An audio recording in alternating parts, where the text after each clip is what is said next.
KKR শিবিরের এই বিদেশি বাছাইয়ের সমীকরণটা সত্যিই বেশ জটিল হয়ে দাঁড়িয়েছে, বিশেষ করে যখন দলের মূল শক্তি অর্থাৎ পেস বোলিং বিভাগ চোটের আঘাতে জর্জরিত। মুম্বই ইন্ডিয়ান্সের মতো শক্তিশালী ব্যাটিং লাইনের বিরুদ্ধে ফিন অ্যালেন এবং টিম সাইফার্টকে দিয়ে ওপেন করানোটা একদিক থেকে আগ্রাসী পদক্ষেপ, কিন্তু এর ফলে বোলিং ভারসাম্য নষ্ট হওয়ার বড় ঝুঁকি থাকছে। নাইটদের এই বর্তমান পরিস্থিতির কিছু গুরুত্বপূর্ণ দিক নিচে দেওয়া হলো। বিদেশি বাছাইয়ের দ্বন্দ্ব ও ভারসাম্য। ব্যাটিং বনাম bowling, Finn Allen, Seifert, Green এবং নারাইন এই চারজন খেললে টপ অর্ডার এবং অলরাউন্ডার বিভাগ শক্তিশালী হলেও পেস বিভাগ পুরোপুরি ভারতীয় বোলারদের, মূলত বৈভব অরোরা, ওপর নির্ভরশীল হয়ে পড়বে। ক্যামেরন গ্রিনের ভূমিকা।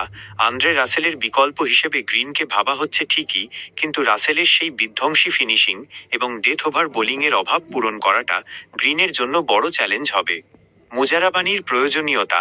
পেস অ্যাটাককে ধারালো করতে জিম্বাবুয়ের ব্লেসিং মুজারাবানিকে খেলানোর কথা ভাবা যেতে পারে।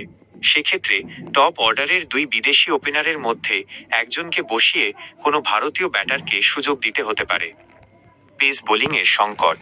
মুস্তাফিজুর, পাথি রানা, হর্ষিত রানা এবং আকাশদ্বীপের অনুপস্থিতি কেকেআরের জন্য বড় ধাক্কা।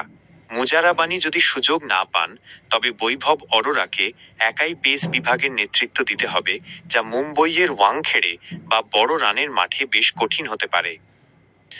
আপনার কি মনে হয়, কেকেআরের কি ব্যাটিংয়ের ওপর বাজি ধরা উচিত, নাকি অন্তত একজন বিদেশি স্পেশালিস্ট ফাস্ট বোলার মুজারাবানি খেলানো জরুরি?